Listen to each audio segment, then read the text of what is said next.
At 6 a.m., I froze on my deck, staring at 8 strangers cannonballing into my $30,000 backyard pool.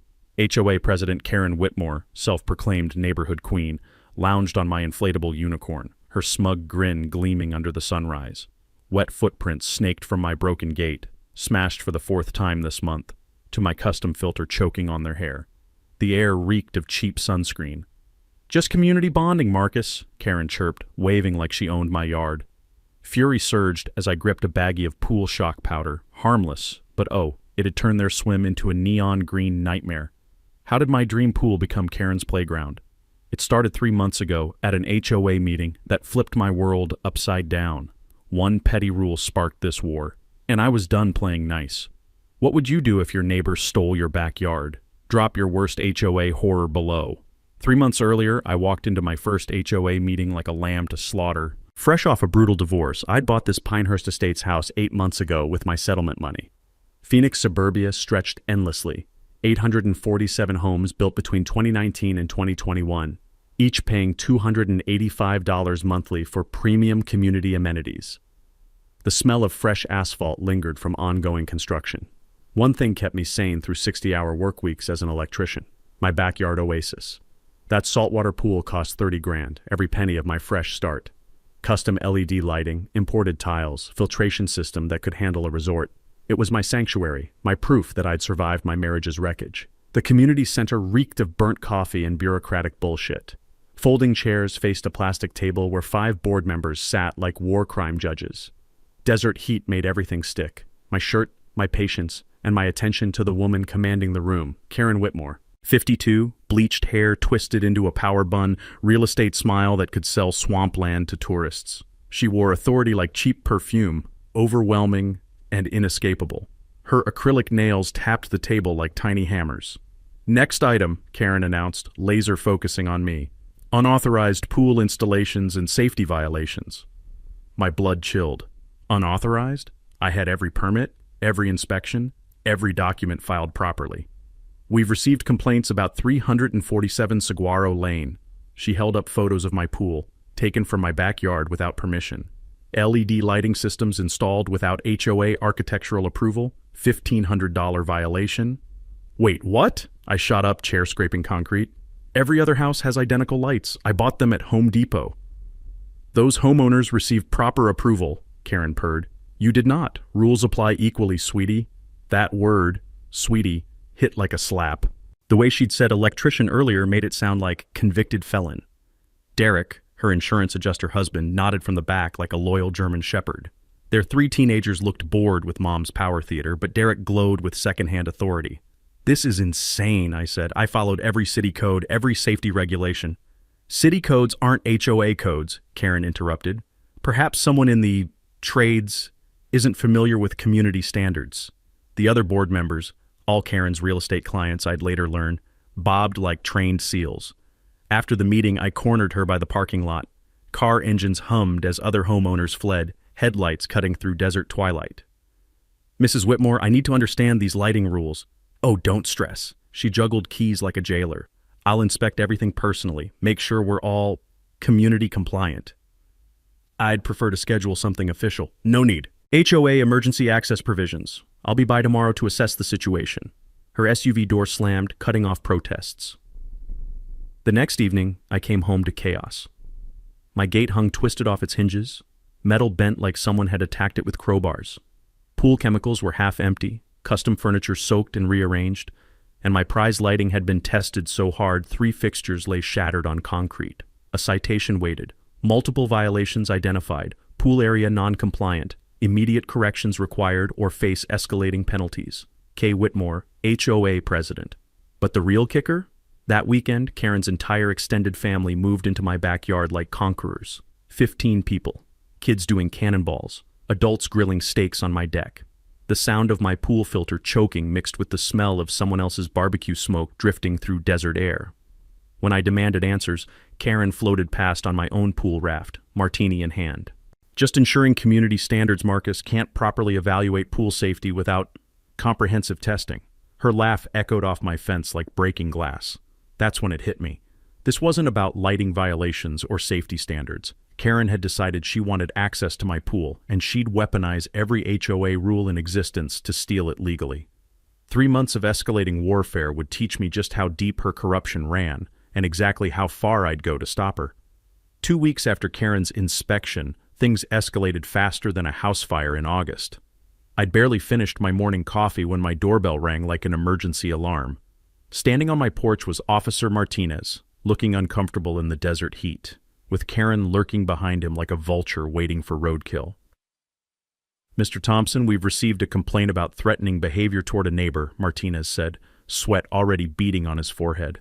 The morning air carried the scent of creosote and Karen's overpowering floral perfume that somehow made the heat feel stickier. Threatening behavior? I looked past him at Karen, who wore her victimized expression like a Halloween mask. "What exactly am I supposed to have threatened?" Karen stepped forward, clutching a tissue like a stage prop. "Yesterday evening, when I was conducting my follow-up inspection, Marcus became verbally aggressive and threatened my family's safety." "Follow-up inspection?" My voice cracked with disbelief. "You mean when you broke into my backyard again and I told you to leave my property?" "See?" Karen pointed at me dramatically. "That aggressive tone?" "Officer, I have witnesses who heard everything." And she did. 3 of Derek's relatives materialized from her SUV like backup dancers, all nodding solemnly about my threatening demeanor. The crunch of gravel under their feet sounded like a jury delivering a guilty verdict. Each one swore they'd heard me make vague threats about making her regret continuing the inspections. Officer Martinez looked between us, clearly wishing he'd called in sick. "Mr. Thompson, did you raise your voice or make any statements that could be interpreted as threats?" "I told her to get off my property and stop using my pool without permission. If that's threatening, then yes, I'm guilty." Karen dabbed her eyes with theatrical precision. "He said he'd make me regret continuing the inspections. That sounds like a threat to me." The metallic taste of injustice filled my mouth. She was twisting my words like a pretzel, and her relatives were backing her story with Academy Award performances. But as Martinez wrote up his report, something my divorce lawyer had told me echoed in my head. "Document everything, Marcus. In legal disputes, the person with the best records wins." After they left, I stood in my driveway feeling like I'd been mugged in broad daylight. Karen had just played the victim card and won, but 2 could play the documentation game, and I'd learned something valuable during my divorce proceedings. Arizona's one-party consent laws meant I could record anything happening on my own property without anyone's permission. That afternoon, I drove to Best Buy and dropped $400 on security cameras. Not the cheap ones, professional-grade systems with night vision, motion detection, and cloud storage. If Karen wanted to play games, I'd make sure every move was recorded in 4K resolution. The installation took me 3 hours, running cables and mounting cameras at perfect angles to cover every inch of my backyard. The smell of hot metal from my soldering iron mixed with satisfaction as each camera came online. My phone buzzed with setup confirmations, each one feeling like loading ammunition. The very next day, my system proved its worth. At 2:47 p.m., while I was troubleshooting electrical problems at a strip mall, motion alerts started flooding my phone. Karen's entire clan had invaded again. Derek, the kids, 3 relatives, and Karen herself lounging on my deck furniture like she owned the place. But here's where things got really interesting. Around 3:15 p.m., a well-dressed couple arrived, and Karen began what looked suspiciously like a property tour. She walked them around my pool, gesturing enthusiastically while pointing out features, while the couple took notes and photos. The woman even dipped her hand in my pool water, testing the temperature like she was considering a purchase. I watched through my phone app, jaw-dropping, as Karen pointed out community amenities that were actually my private property. The couple nodded appreciatively, clearly impressed by the neighborhood pool access they thought came with whatever house Karen was selling them. The taste of realization was bitter. She wasn't just stealing my pool for family fun, she was using it to close real estate deals. That evening, I printed the screenshots and marched to Karen's front door. The images were crystal clear, her conducting unauthorized real estate business on my property, while her family treated my pool like a country club. "Funny thing, Karen," I said, spreading the photos on her doorstep. "Looks like you're using my pool to sell houses. Pretty sure that's called fraud." For the first time, her confident mask slipped. "Those are just potential buyers interested in the neighborhood amenities. My pool isn't a neighborhood amenity. It's my private property that you've been illegally accessing for commercial purposes." Her eyes narrowed, and I caught a glimpse of the real Karen underneath the suburban mom facade. You can't prove I told them anything inappropriate, Marcus. Actually, I can. I pulled out my phone and played audio from my security system. Her voice came through clearly. And of course, residents enjoy shared access to premium aquatic facilities. Very exclusive arrangement. The sound of her own words hit her like a physical blow. Karen's face went pale, then flushed red with fury. You're recording private conversations. That's illegal wiretapping. Wrong again. One-party consent state, and this is my property. Everything you say here is fair game. The knowledge felt powerful, like holding a royal flush in poker. She slammed her door so hard the windows rattled, but I'd scored the first real victory. The war was officially on, and now I had the weapons to fight back. Karen's retaliation came exactly 1 week later, and it was surgical in its precision. I was under the hood of my work truck, cursing at a stubborn alternator, when my neighbor Helen Kowalski shuffled over with a worried expression and the morning's mail. Marcus, honey, you might want to see this, she said, her arthritic fingers trembling as she handed me an official-looking envelope. The paper felt expensive, threatening, like it had been designed specifically to ruin someone's day. Inside was a notice from the City of Phoenix Code Enforcement Division. Apparently, someone had filed a complaint about unpermitted electrical work and potential safety hazards at my address. The inspection was scheduled for tomorrow at 9 a.m., and failure to comply would result in immediate stop work orders and fines up to $5,000. The smell of motor oil mixed with the taste of pure rage. I knew exactly who'd made this call. The next morning, Inspector Rodriguez arrived precisely at 9, clipboard in hand and bureaucratic authority radiating from his pressed khaki uniform. Behind him, like a shadow with perfectly styled hair, came Karen Whitmore. Mrs. Whitmore called in concerns about potential code violations, Rodriguez explained. She mentioned extensive electrical work without proper oversight. Karen smiled that real estate smile. I'm just looking out for community safety. We can't have unlicensed work creating fire hazards for everyone. Unlicensed? The word hit like a slap. I've been a licensed electrician for 12 years. Every piece of work has been inspected and approved. For the next hour, I watched Rodriguez examine every installation. Pool lighting, outdoor outlets, upgraded service panel.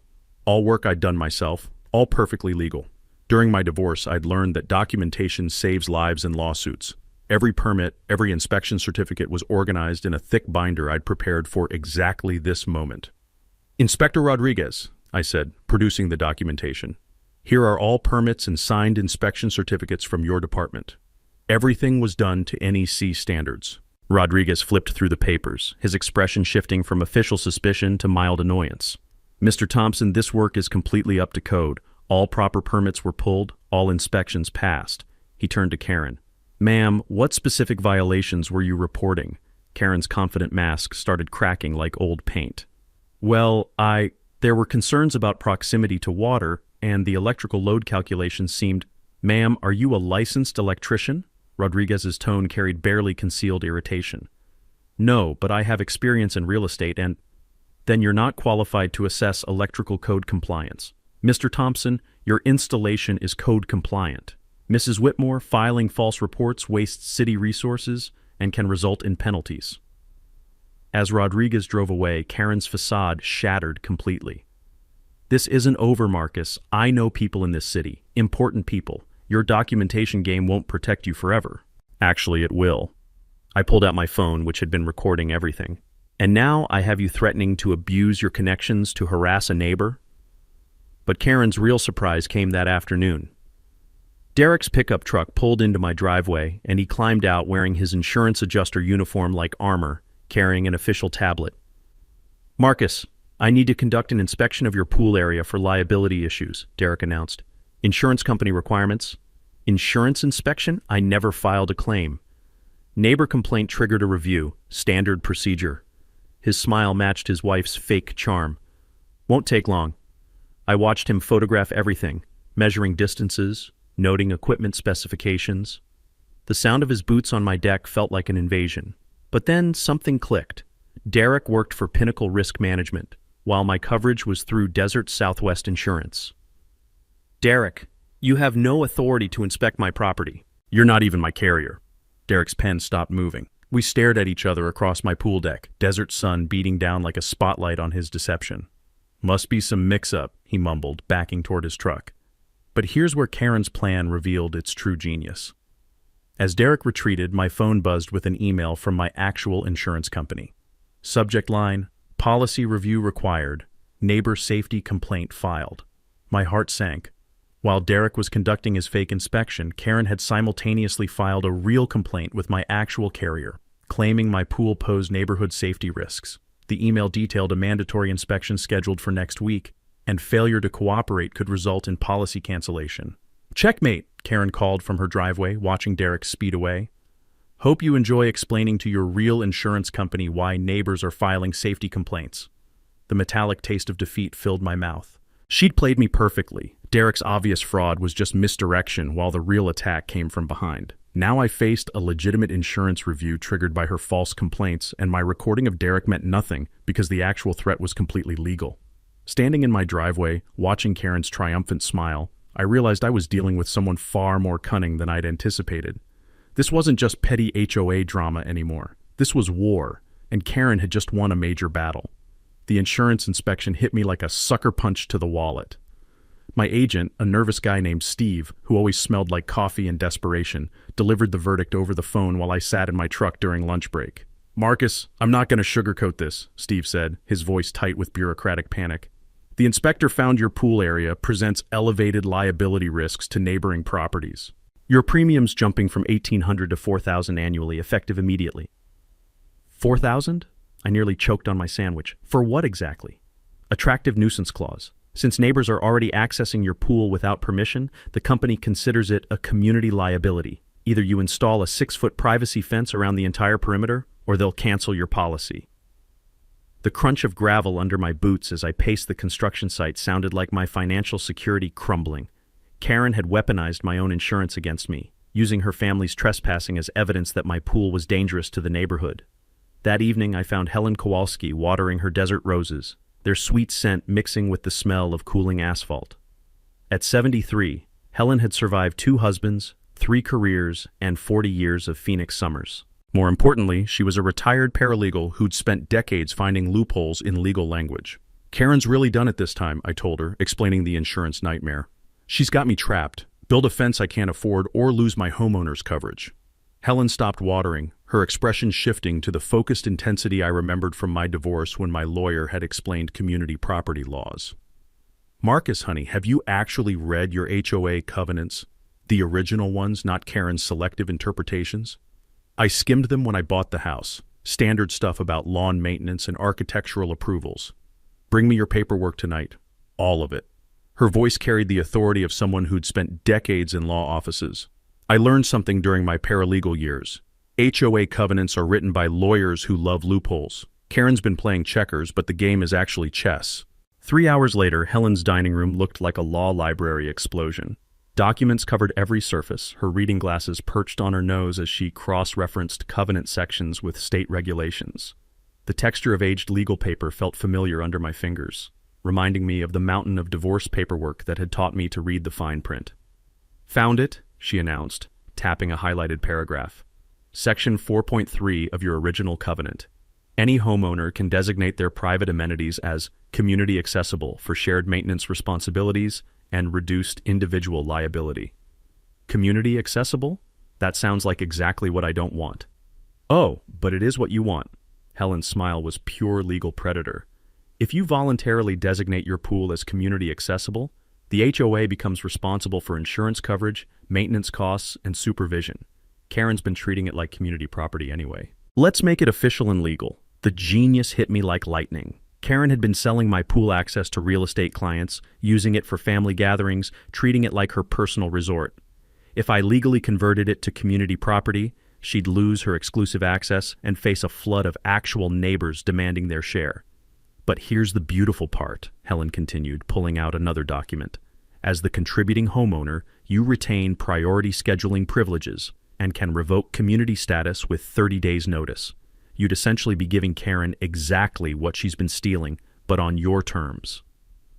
The next morning, I filed the paperwork with both the HOA and my insurance company. Steve nearly wept with relief when I explained the liability would transfer to the HOA's master policy, dropping my premium back to normal rates. Karen's reaction was immediate and volcanic. She stormed over as I was installing a community pool all residents welcome sign by my gate, her heels clicking on pavement like gunshots. "What the hell do you think you're doing?" she shrieked, her voice carrying across 3 backyards. "Just following HOA Covenant 4.3, I replied calmly.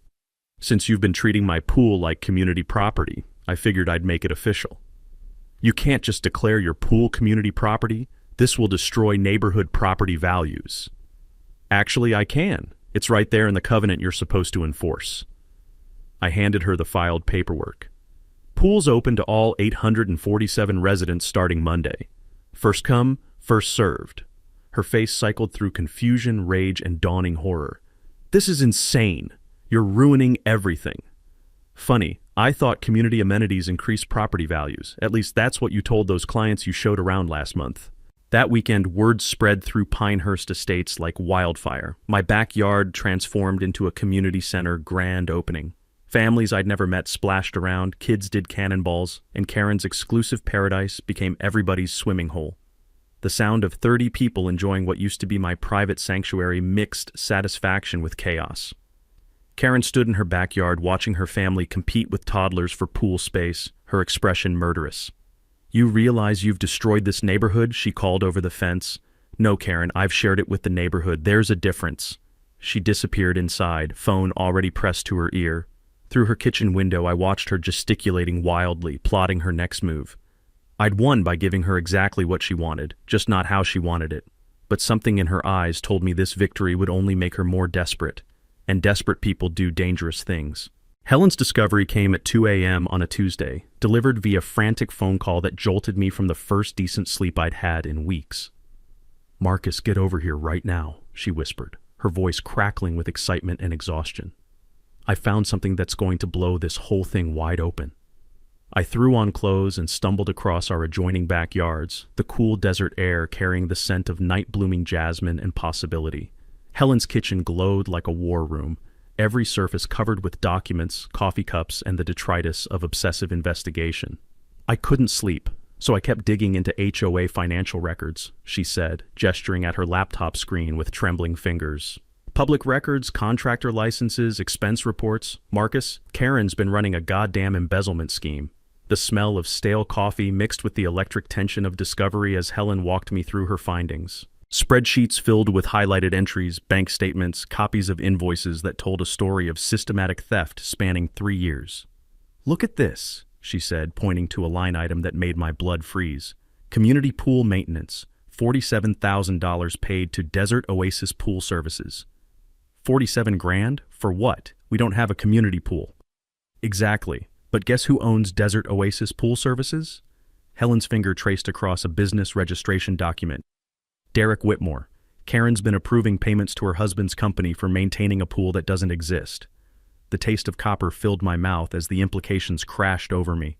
She's been stealing HOA funds to pay for her own pool repairs. Oh, it gets so much worse. Helen clicked through more documents, each revelation hitting like a physical blow. Landscape architecture consulting, $12,000 to Whitmore Design Solutions. That's Karen's side business. Community safety improvements, $8,000 for security enhancements that were never installed. The paper trail painted a masterpiece of corruption. Every few months, Karen would approve another payment to a company owned by her or Derek, always for services that supposedly benefited the community but actually funded their lifestyle. "But here's the piece that made me sick to my stomach," Helen said, pulling up a contractor invoice from 6 months ago. "Emergency Community Center roof repairs, $15,000. I drive past that building every day, Marcus. The roof is perfect." That money disappeared into Derek's account while residents got hit with special assessments for unexpected maintenance costs. The audacity was breathtaking. Neighbors working overtime to pay those emergency fees while Karen and Derek pocketed the money for imaginary repairs. "How much total?" I asked, though I dreaded the answer. "Conservative estimate? $93,000 over 3 years. Could be more. Some expenses are buried so deep I can't trace them." $93,000. Stolen from neighbors who trusted Karen to manage their money responsibly. People who skipped vacations to afford HOA fees while she treated the association like her personal ATM. "And here's why she targeted your pool specifically," Helen continued, her voice hardening with disgust. I found the smoking gun in Derek's company emails. He left his business account logged in at the community center computer. Quote, "Pool maintenance contracts are pure profit. Once we establish community access, we can bill the HOA for chemicals, cleaning, equipment upgrades. Shared amenity status gives us legal cover for any amount." The room spun as the full scope hit me. Karen hadn't just stolen my pool for family fun. She'd identified it as the centerpiece of her next major embezzlement phase. My $30,000 investment was going to become their six-figure payday.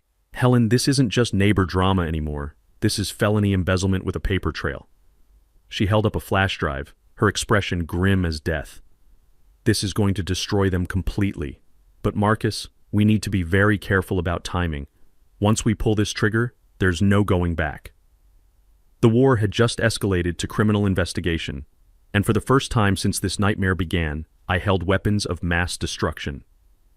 The next morning, Helen's dining room transformed into a tactical command center that would have made Pentagon strategists jealous.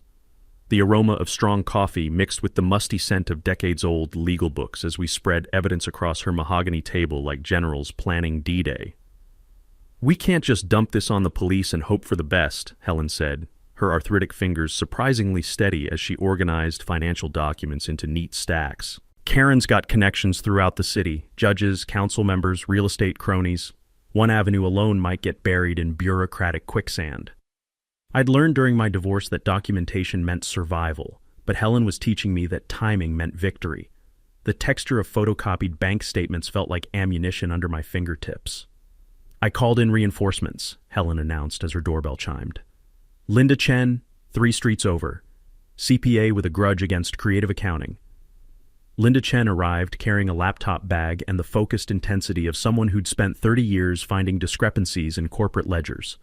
Her calculator clicked like a metronome as she reviewed Karen's fraudulent invoices, each calculation making her expression darker.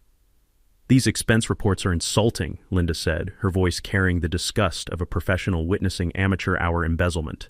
"No supporting documentation, no competitive bidding, no oversight whatsoever. It's like Karen was daring someone to catch her." "That's what happens when you own the board," Helen replied. "All 4 other members are her real estate clients. They rubber stamp everything she slides across the table." The leather of Helen's antique chair creaked under my weight as I leaned back, mind racing through possibilities. "So what's our play? We've got smoking gun evidence, but Karen's got political connections that could potentially bury this."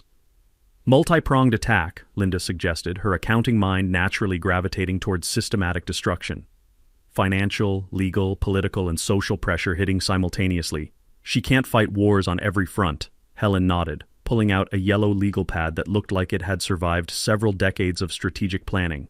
Phase 1, official documentation. Linda files forensic accounting complaints with the State Regulatory Board. I submit evidence packages to the county attorney's office, and Marcus reports insurance fraud to Derek's licensing authority. Phase 2, Linda continued, media pressure. My cousin Robert works for Channel 12's investigative unit.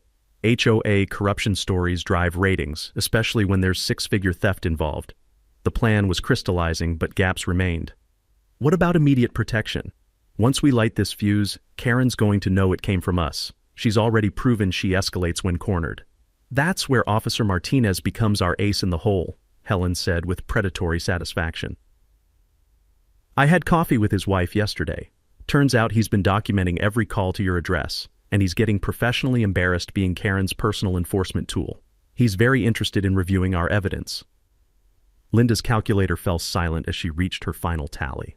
Confirmed theft, $93,000. But I'm seeing expense patterns that suggest systematic fraud going back further. With access to Derek's business records, this could easily exceed $150,000. The number settled over us like desert heat. Enough money to fund small businesses, pay for college educations, or change lives completely. Instead, it had financed Karen's lifestyle, while neighbors struggled with increasing fees and special assessments. There's one more weapon we're missing, I said, remembering something from my insurance battles. Insurance companies pursue fraud with religious fervor. If we can prove Derek's company submitted false claims for non-existent work, they'll file criminal charges independently of local authorities. Helen's eyes gleamed with legal bloodlust. Separate jurisdiction, different prosecutors. Even if Karen influences local politics, federal insurance fraud charges operate in completely different courts. Over the next 3 hours, we refined our strategy with military precision. Linda would compile forensic accounting reports showing money trails. Helen would prepare legal documentation for multiple agencies. I would gather evidence of insurance fraud and unauthorized property inspections. But we need one final element, Helen said, tapping her pen against the legal pad like a conductor preparing for crescendo. Something that forces Karen into the open before she can destroy evidence or disappear. Something public and undeniable. Linda's face lit up with inspiration. The HOA's annual meeting is next Thursday. State law requires it, minimum 50% homeowner attendance. Karen has to be there, and she's legally required to present the financial report. The pieces click together like a perfect combination lock. We ambush her at her own meeting, present evidence publicly, with media present in front of the entire neighborhood. She'll walk right into the trap, Helen agreed. Karen's so confident in her control that she won't see it coming until it's too late. But insurance mattered. During lunch break, I stopped at the hardware store for something I'd been considering, pool shock powder. Completely harmless to humans, but it turns chlorinated water neon green when mixed properly. Not for revenge, but for distraction. If Karen tried destroying evidence during our confrontation, a glowing pool would draw every eye and camera in the neighborhood. Sometimes the best tactical advantage is ensuring everyone's watching when you deliver the killing blow. Thursday was 6 days away. 6 days to prepare for total war. Karen's desperation revealed itself on Monday morning when I discovered my pool pump housing cracked open like an eggshell, electrical connections severed with surgical precision. The acrid smell of burnt wiring mixed with chlorinated water as I crouched beside $30,000 of sabotaged equipment, the desert morning air already shimmering with heat. My security cameras had captured everything. At 3:17 a.m., Derek's shadowy figure had crept across my backyard carrying what looked like a crowbar and wire cutters. The footage was crystal clear, him prying open the pump housing, cutting specific electrical connections, then retreating through a hole he'd cut in my fence with bolt cutters. But this wasn't random vandalism. Derek had targeted the exact components that would cause maximum damage while appearing accidental. The pump motor was fried, the control system destroyed, and chlorinated water had flooded the electrical panel, creating a safety hazard requiring complete replacement. My phone rang before I'd finished assessing the damage. Karen's voice dripped with false sympathy like honey mixed with arsenic. "Oh, Marcus, I heard about your pool equipment failure. What a terrible accident. Derek mentioned he could handle the repairs through his company. Emergency rates, of course, but we'd take care of you. The audacity was breathtaking. Sabotage my equipment, then offer to fix it at premium prices using HOA funds. The metallic taste of rage filled my mouth. Thanks, but I'll handle my own repairs." "Are you sure? Derek says the damage looks extensive, could be very expensive for someone on a tradesman's budget." That familiar condescension crept into her voice like smoke under a door. "I'm sure." I hung up and immediately called Officer Martinez. 20 minutes later, Martinez stood in my backyard reviewing security footage on my phone, his expression growing darker with each replay. The crunch of gravel under his boots matched the grinding of my teeth as we watched Derek's criminal performance. "This is clear-cut vandalism and trespassing," Martinez said, making notes in his official pad. "Problem is, Derek's going to claim he was investigating a safety hazard. His insurance credentials give him some legal cover. Even at 3 in the morning? Even cutting through my fence? His lawyer will argue emergency response. Without proof of criminal intent, this becomes he said, she said." Martinez pocketed his pen with obvious frustration. "But keep recording. People this brazen usually hang themselves eventually." That hanging came sooner than expected. Wednesday evening, I was reviewing the week's security footage when I spotted something that made my blood freeze. Derek hadn't just sabotaged my pool. He'd returned the next day to document his own handiwork for insurance fraud. Tuesday's footage showed him back in daylight, photographing the destroyed equipment from multiple angles, measuring water damage, filling out official-looking paperwork. But the smoking gun came when I zoomed in on those forms. Property damage assessment, Pinnacle Risk Management. Derek was filing a fraudulent insurance claim with his own company for damage he'd caused himself. The beautiful irony was that his thoroughness had created perfect evidence of premeditated fraud.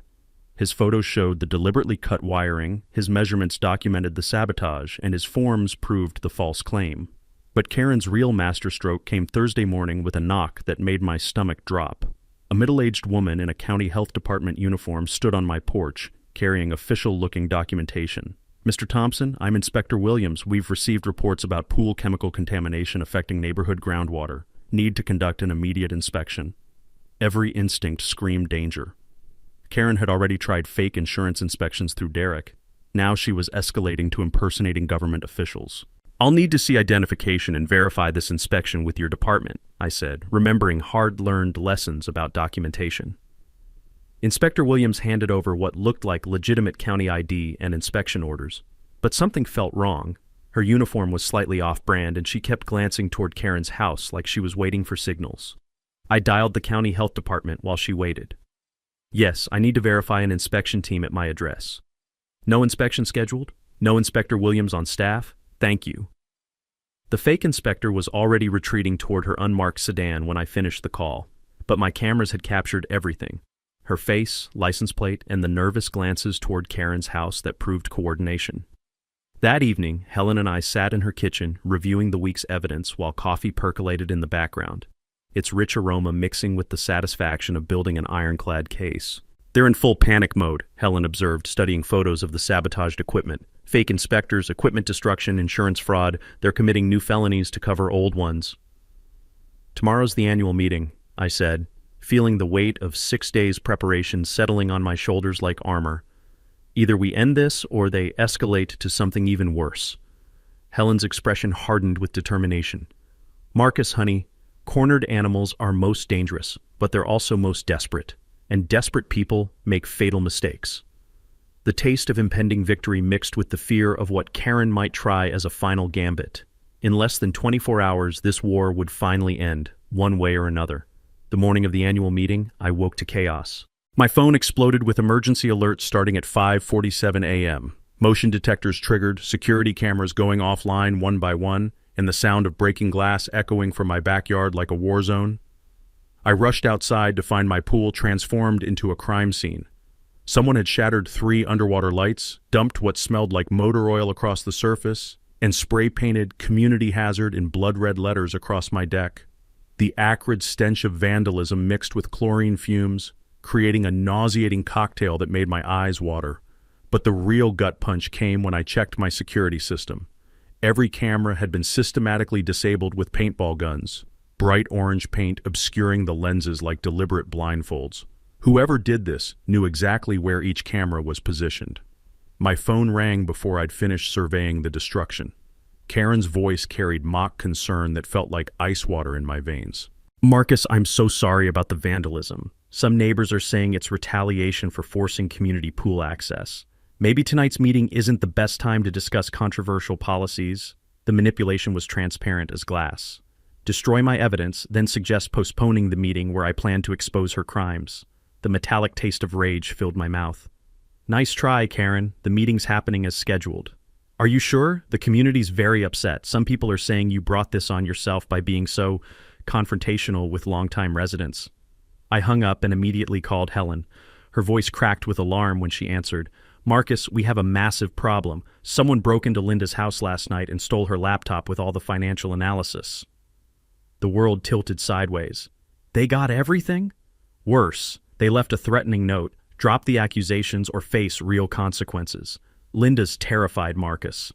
She's pulling out of tonight's meeting completely. The timing was surgical. Disable my cameras, destroy Linda's evidence, intimidate our key witness, all less than 12 hours before the confrontation.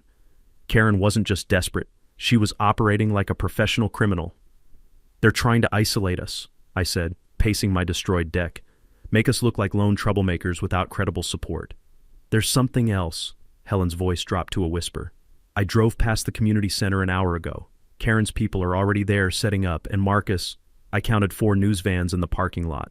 My stomach clenched like a fist. News vans? We weren't calling media until this afternoon. That's what terrifies me. Karen's planning something massive for tonight, and she's making sure it's televised. The pieces assembled like a jigsaw puzzle from hell. Karen wasn't just trying to survive tonight's meeting. She was preparing to destroy me publicly. With my cameras disabled and Linda's evidence stolen, it would be my word against hers in front of cameras and the entire neighborhood. At 4 p.m., Officer Martinez called with news that made my blood freeze solid. Marcus, we ran fingerprints from your gate. Got hits on Derek, but there's something else. Karen filed an emergency restraining order against you this morning. A restraining order? Based on what? Photos of you stalking her property, recordings of threatening phone calls, witness statements about aggressive behavior toward families with children. The judge granted temporary protection pending tonight's hearing. The trap snapped shut with mechanical precision. Karen had manufactured evidence of harassment, disabled my ability to prove innocence, and now I'd be walking into tonight's meeting legally prohibited from approaching her. Any attempt to present evidence would look like violating a court order. Martinez, this is completely fabricated. She's framing me for tonight. I believe you, but my hands are tied until you can prove it. Just be extremely careful. Karen's playing for keeps, and she's got the legal system backing her version. That evening, I stood in my vandalized backyard holding bags of pool shock powder while desert sunset painted the sky the color of dried blood. The smell of motor oil still contaminated my pool, and broken glass sparkled on my deck like malicious diamonds. Helen appeared at my fence, her expression carrying the weight of bad news. Linda's not coming. The break-in destroyed her completely. And Marcus, 3 other neighbors who promised to support us, got identical threatening notes. They're all staying home. The isolation was mathematically complete. No cameras, no financial evidence, no witnesses, and a restraining order that painted me as the aggressor. Karen had systematically demolished my credibility while positioning herself as an innocent victim under siege. Helen, we're walking into a public execution. I know. She climbed through the hole in my fence, her determination unwavering despite everything. But honey, sometimes you have to walk through hell to reach heaven, and I've got one surprise Karen doesn't know about. She pulled out a small recording device and smiled like a predator. Robert Kim didn't just agree to cover tonight's story. He's been investigating Karen independently for 3 months. She thinks she's ambushing us, but tonight, she's walking into her own trap. The final battle was 90 minutes away. The community center buzzed with nervous energy as I arrived at 6:45 p.m., 15 minutes before the meeting's scheduled start. The parking lot overflowed with cars, news vans lined the street like military vehicles, and the smell of anticipation mixed with desert evening air that carried hints of creosote and impending storm. Karen had transformed the meeting space into her personal courtroom. She sat at the head table wearing a navy business suit that screamed authority, flanked by her 4 board members who looked like they'd rather be anywhere else. Behind her, Derek lurked in the shadows with 3 men I didn't recognize, probably lawyers or security. The audience filled every folding chair and spilled into standing room along the walls. I spotted familiar faces from the neighborhood mixed with strangers who were clearly media personnel. Camera crews positioned themselves strategically around the room, their red recording lights creating an atmosphere of theatrical tension. Helen squeezed my arm as we found seats in the back row. Remember, let her dig her own grave first. Robert's got everything he needs, but the more she lies publicly, the deeper the hole gets. Karen called the meeting to order with theatrical precision, her voice carrying across the packed room with practiced authority. Good evening, everyone. Before we begin tonight's regular business, I need to address some serious concerns that have come to my attention. She gestured toward me with the expression of someone discussing a dangerous animal. Over the past several months, one resident has been making increasingly aggressive and unfounded accusations against this board and our community. Tonight, I feel it's important that everyone hear the truth. The room's attention turned toward me like a spotlight, and I felt the weight of every stare. Karen had perfectly positioned this as her word against mine, with legal documentation supporting her version of events. Mr. Thompson has been stalking my family, making threatening phone calls, and attempting to use his pool access controversy to deflect from his own inappropriate behavior. Karen's voice carried the perfect balance of hurt and determination. The courts have already issued a restraining order for our protection. Murmurs rippled through the crowd.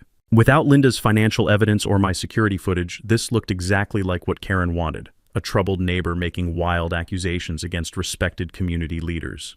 Karen continued her performance masterfully. Tonight, I'm asking this community to stand together against harassment and intimidation. We cannot allow— Excuse me, Mrs. Whitmore. A voice from the back cut through her speech like a knife. Robert Kim, Channel 12 investigative reporter, stood up with a microphone and camera crew. I have some questions about the financial irregularities you mentioned. Karen's confident mask flickered for just a moment. Financial irregularities? I'm not sure what you mean. The $93,000 in unauthorized payments to companies owned by you and your husband over the past 3 years. Robert's voice carried the authority of someone who'd done his homework. Would you like to comment on those before we continue?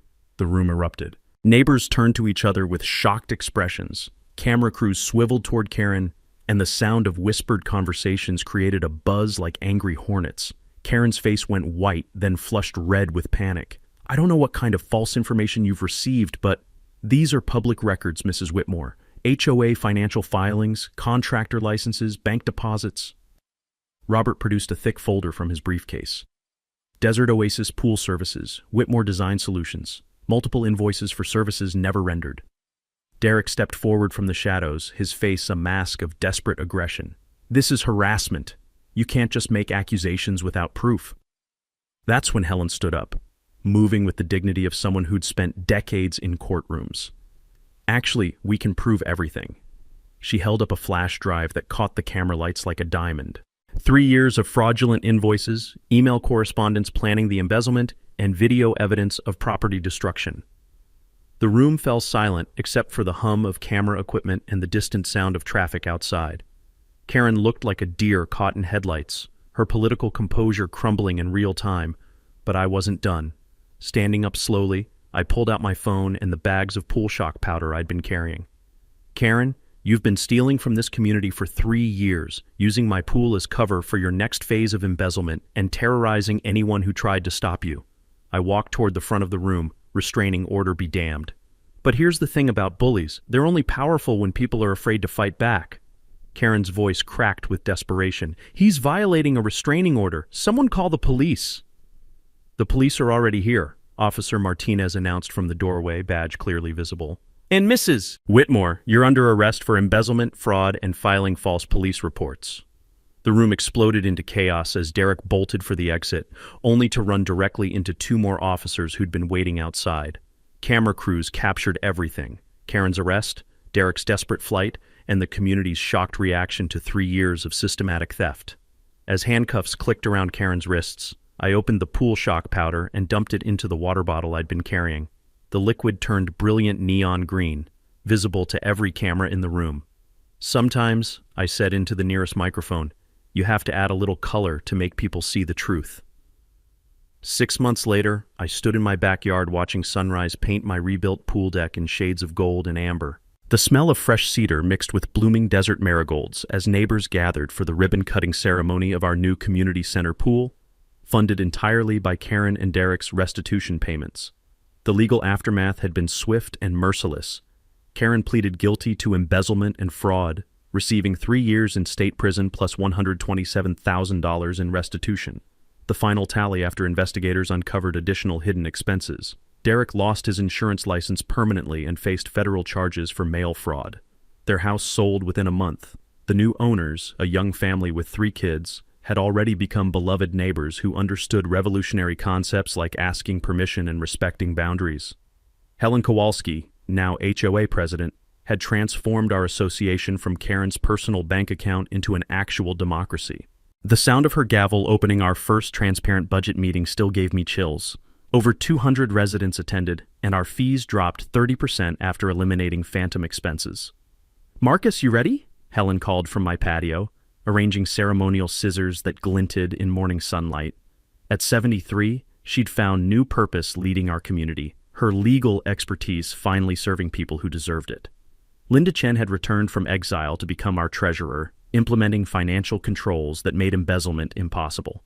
Her forensic accounting skills now protected the community instead of hiding from it, and her mandatory annual audits kept everyone honest. Officer Martinez stood near the new pool with his family, the desert air carrying the scent of chlorine and possibility. The community had voted to name our facility the Martinez Family Community Center, honoring his integrity throughout our ordeal. "Ladies and gentlemen," I said into the microphone, looking over faces that had become genuine friends instead of suspicious strangers. 6 months ago, this community was being robbed by people we trusted. Today, we're celebrating what's possible when neighbors fight together instead of alone. Applause echoed off surrounding houses, mixing with children already splashing in the new community pool built with Karen's stolen money. The irony was perfect. Her embezzlement had accidentally funded the amenities she'd pretended to maintain. Robert Kim's investigative series won a regional journalism award and sparked HOA reform legislation throughout Arizona. His follow-ups exposed similar corruption in 12 other communities, leading to criminal charges and millions in recovered funds. But the real victory was personal. My restored pool had become the neighborhood's informal gathering spot for evening barbecues and weekend socializing. The community pool served larger events, but my backyard remained the heart of friendships forged through shared struggle. This center represents more than facilities, I continued, gesturing toward the building that rose from corruption's ashes. It represents what happens when people refuse to accept injustice, when neighbors support each other, and when transparency replaces corruption. Helen stepped forward to cut the ribbon, her smile carrying satisfaction of battles won and communities healed. The scissors sliced through red tape, literally and symbolically, as cameras captured the moment for local news. As families streamed into the new facility, children's laughter mixing with the splash of clean water and the crunch of happy footsteps on fresh concrete, I remembered that morning 6 months ago when I'd held pool shock powder, desperate for any way to make people pay attention. Now, watching kids do cannonballs in a pool funded by justice, I realize sometimes the best revenge isn't turning the water green, it's building something beautiful from the wreckage of what was destroyed. My phone buzzed with notifications from Robert's follow-up story.